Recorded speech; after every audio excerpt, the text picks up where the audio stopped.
Shalom, Bapak Ibu Saudara yang terkasih di dalam Tuhan Yesus Kristus.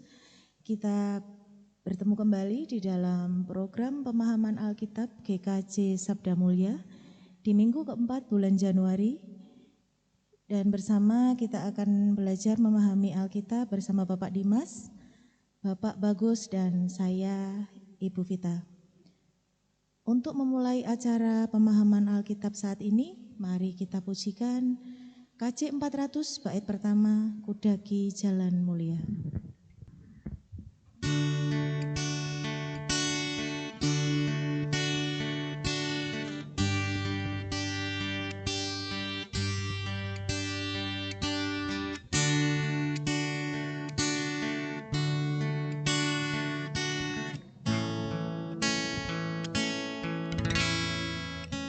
Kudaki jalan mulia, tetap doaku inilah, ke tempat tinggi dan teguh.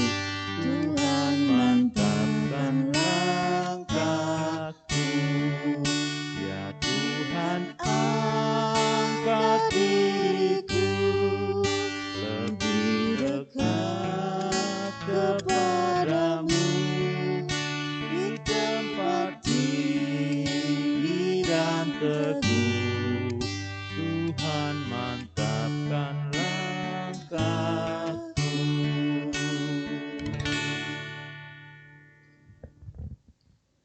Sebelum kita memulai acara pemahaman Alkitab malam hari ini, marilah kita berdoa. Tuhan Allah Bapa kami yang bertahta di dalam kerajaan surga maha mulia, terima kasih Tuhan pada kesempatan hari ini Tuhan mempertemukan kami kembali dalam acara pemahaman Alkitab. Tuhan pimpin acara pada hari ini dari awal pertengahan hingga akhirnya. Biarlah firman Tuhan, pujian yang kami bawakan, kami naikkan ini bisa menjadi berkat untuk saudara-saudara kami yang mendengarkan, saudara-saudara kami yang saat ini berada di rumah. Terima kasih Tuhan, tutup bungkus kami, anak-anak-Mu yang melayani pada saat ini. Kami menyerahkan di dalam nama Putra-Mu Tuhan kami, Yesus Kristus. Terima kasih Tuhan, haleluya, amin.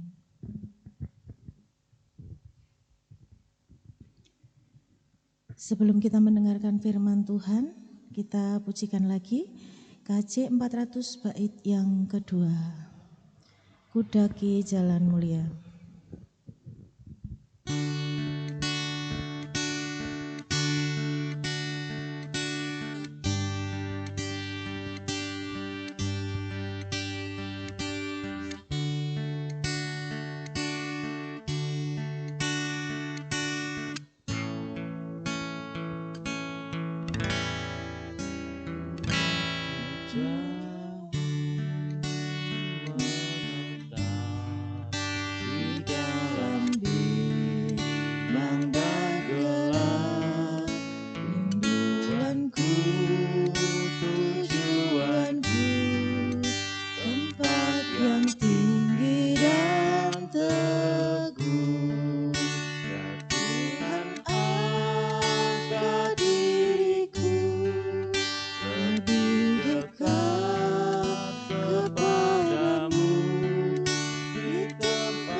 Firman Tuhan akan dibawakan oleh Bapak Dimas.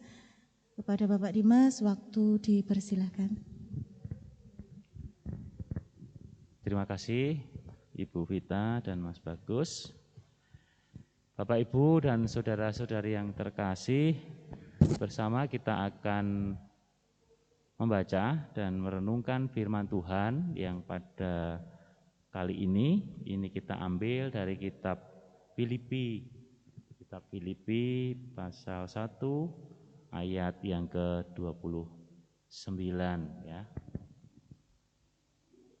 Kita Kita buka Alkitab kita, kitab Filipi pasal 1 ayat 29. Demikian firman Tuhan. Sebab kepada kamu dikaruniakan bukan saja untuk percaya kepada Kristus, melainkan juga untuk menderita untuk Dia. Terpujilah setiap kita yang mau membaca, mendengarkan, merenungkan, serta melaksanakan firman Tuhan di dalam hidup kita sehari-hari. Amin. Mari kita satukan hati, kita akan masuk di dalam doa. Tuhan Allah Bapa, saat ini kami warga gereja di GKJ Sabdo Mulyo Tuhan, kami hendak memulai untuk mendengarkan dan merenungkan firman-Mu. Berfirmanlah kepada kami Tuhan, kami siap untuk mendengar, buka hati, buka telinga, sehingga kami boleh menerima firman Tuhan dengan sukacita. Terima kasih Tuhan, amin. Shalom Bapak Ibu dan saudara-saudari yang terkasih, Mbak Vita dan Mas Bagus dan saudara semua yang saat ini mengikuti pemahaman Alkitab dari rumah masing-masing ya. Bapak Ibu yang masih ingat ya, dalam minggu kemarin dalam khotbah 2 minggu yang lalu itu kita belajar tentang kasih ya. Kita belajar tentang bagaimana kita menyikapi kasih dan berkat Allah, serta bagaimana kita membagikannya kepada sesama kita. Pada saat ini kita akan bersama belajar ya mengenai dampak dari perbuatan kasih ya, perbuatan baik yang kita lakukan bagi diri kita. Dampaknya apa? Ya. Apakah nanti akan mendatangkan kebahagiaan, keuntungan ya, sukacita, atau malah sebaliknya mendatangkan penderitaan, kekecewaan dan lain sebagainya. Kita semua tentu pernah mengeluhkan tentang sesuatu hal ya, pergumulan hidup kita, beban-beban hidup kita yang seringkali diwarnai kegagalan ya, diwarnai dengan kehilangan saudara, kehilangan harta benda, kemudian diwarnai dengan kekecewaan, sakit penyakit dan lain sebagainya. Seringkali pula kita mengklaim bahwa kita telah melakukan hal-hal yang baik, tetapi hasil yang kita peroleh itu tidak sesuai yang kita harapkan. Di sini kita mungkin bertanya, apakah Allah tidak mengasihi kita? Apakah jerih payah yang kita lakukan itu sia-sia? Rasul Paulus kepada jemaat di Filipi ya, surat Rasul Paulus kepada jemaat di Filipi ini ditulis ketika Rasul Paulus sedang berada di dalam penjara. Pertanyaan kita, apakah Allah tidak mengasihi Rasul Paulus ya, yang telah bersusah payah mengabarkan berita keselamatan ya. Rasul Paulus juga setia bersaksi. Mengapa Allah membiarkan Rasul Paulus untuk menderita? Tampaknya Bapak Ibu, Rasul Paulus ini sudah menyiapkan jawaban ya bagi kita semua yang bertanya-tanya. Yang jawabannya itu terdapat di dalam bacaan yang kita baca tadi, yaitu Filipi 1 ayat 29. Ya, saya akan baca sekali lagi. Sebab kepada kamu dikaruniakan bukan saja untuk percaya kepada Kristus, melainkan juga untuk menderita untuk Dia. Jemaat di Filipi, jika kita baca lebih lanjut tentang kitab Filipi ini, itu menurut Rasul Paulus adalah komunitas jemaat yang aktif di dalam melakukan kasih. Jemaat yang turut menyokong ataupun mendukung kebutuhan hidup, kebutuhan ekonomi dari orang-orang kudus pada saat itu. Ini bisa kita temui di dalam 2 Korintus pasal 8 ayat 1 sampai dengan 5. Ada kemungkinan bahwa jemaat di Filipi ini akan menanyakan hal yang sama, ya, seperti yang di atas. Ketika suatu saat mereka menghadapi kesulitan, problematika, atau bahkan penderitaan, ya.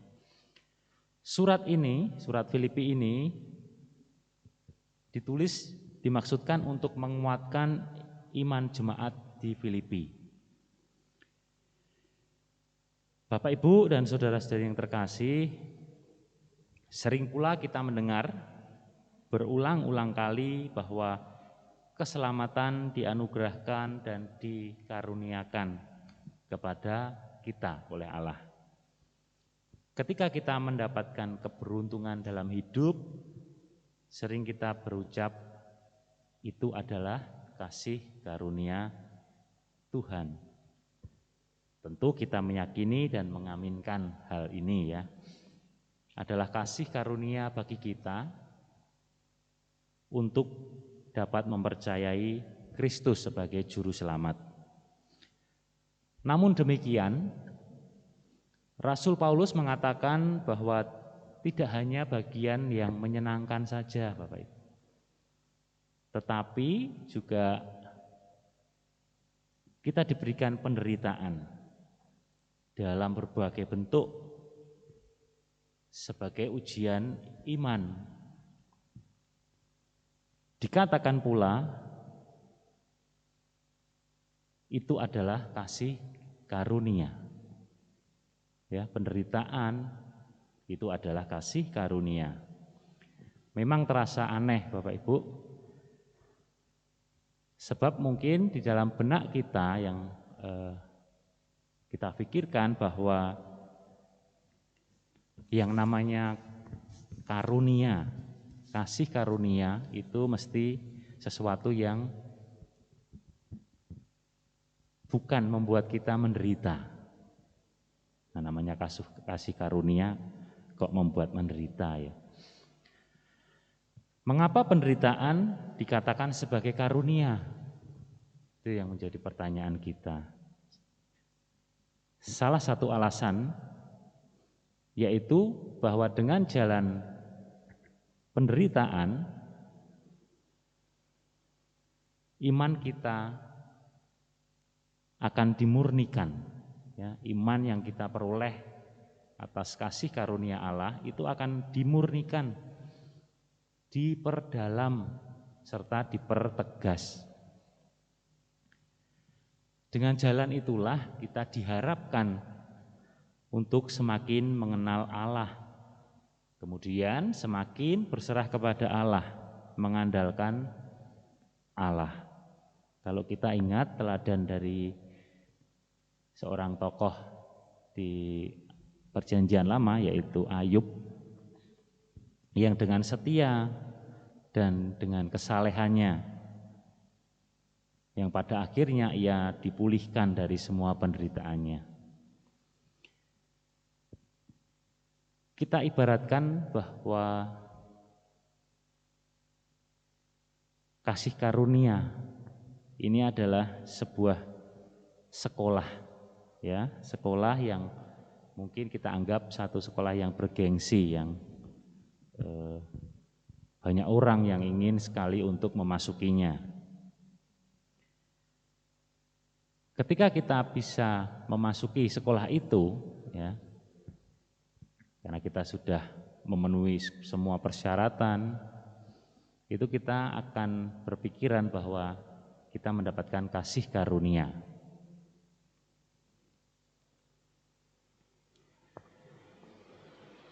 Barangkali sangat sulit Bapak Ibu bagi kita untuk kita memasuki sekolah yang memang bergengsi, perlu kerja keras, ya, perlu kita mempunyai nilai yang bagus ataupun harus ada tes ujian masuk.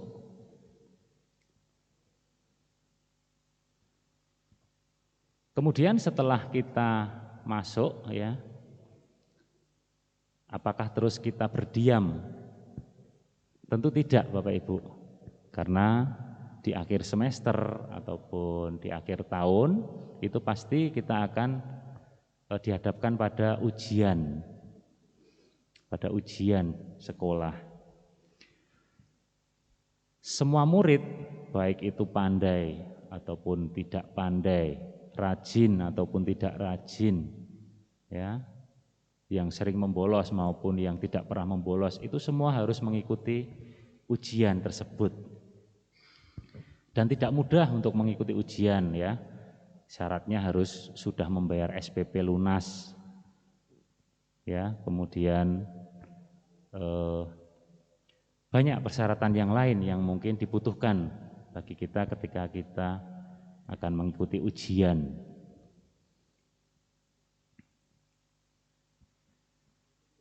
Tetap saja setelah kita diterima di dalam sekolah yang kita anggap bergengsi, yang kita impi-impikan, itu kita tetap harus tetap berusaha, tetap bersusah payah. Jadi bagi kita adalah suatu kesukaan sebetulnya jika diikutkan di dalam ujian sekolah. Kasih karunia bagi kita untuk menempuh ujian. Setiap orang yang percaya pasti akan diuji. Tidak ada jalur prestasi. Tidak ada pula kelas akselerasi dalam setiap rencana Allah, ya. Jadi kita semua berkewajiban untuk mengikuti ujian yang telah disiapkan oleh Allah. Perbuatan kasih yang kita lakukan, ya, sebagai konsekuensi kita menerima Yesus Kristus sebagai juru selamat kita, itu tidak secara otomatis Bapak Ibu akan menghindarkan kita dari problematika hidup, bahkan penderitaan. Dan tidak semua orang itu dapat menderita di dalam keyakinannya untuk mengikut Yesus. Jadi Bapak Ibu yang terkasih, mulai dari sekarang mari kita memandang bahwa penderitaan yang diizinkan oleh Allah untuk singgah di dalam hidup kita, ini adalah suatu kasih karunia yang harus kita terima, kita hadapi dan kita menangkan. Sehingga kita boleh lulus, ya, dari sekolahan yang memang kita idam-idamkan. Kita boleh memperoleh hasil yang baik. Demikian sedikit renungan yang bisa saya sampaikan pada saat ini, semoga boleh menjadi berkat bagi kita semua. Tuhan memberkati dan menolong kita. Amin. Mari bersama kita akan masuk di dalam doa. Puji syukur Tuhan kami haturkan atas firman yang telah kami terima pada saat ini Tuhan. Kami boleh belajar bagaimana kami menganggap, menerima segala problematika hidup, segala penderitaan, segala kekecewaan yang kami alami itu adalah sebuah kasih anugerah dari Allah. Dan kami pun menyadari bahwa melalui segala bentuk permasalahan dan pergumulan, itu iman kami semakin didewasakan. Ajar kami untuk senantiasa mengandalkan Tuhan di dalam hidup kami, apapun yang kami hadapi. Tuhan, kami menyerahkan keberadaan dari anak-anak-Mu, warga jemaat di GKJ Sabda Mulya ini, supaya Tuhan telah selalu memelihara kehidupan, memelihara iman dari jemaat semua semakin teguh dan semakin mengandalkan Allah. Terima kasih ya Tuhan. Di dalam nama Tuhan kami Yesus Kristus, Allah kami yang hidup, kami telah berdoa. Haleluya. Amin. Demikian Bapak Ibu dan Saudara kasih dan Mbak Vita, waktu kami kembalikan. Terima kasih untuk Bapak Dimas, untuk firman Tuhan yang sungguh luar biasa pada kesempatan ini. Dan dengan demikian program pemahaman Alkitab GKJ Sabda Mulya untuk minggu keempat bulan Januari ini, semoga firman Tuhan yang disampaikan pada kesempatan ini bisa menjadi rema dan berkat bagi kita semuanya. Dan sebelum kita berpisah, mari kita pujikan pujian Kala Ku Cari Damai.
Sampai jumpa di program pemahaman Alkitab berikutnya. Sehat selalu, jalankan prokes. Tuhan Yesus memberkati.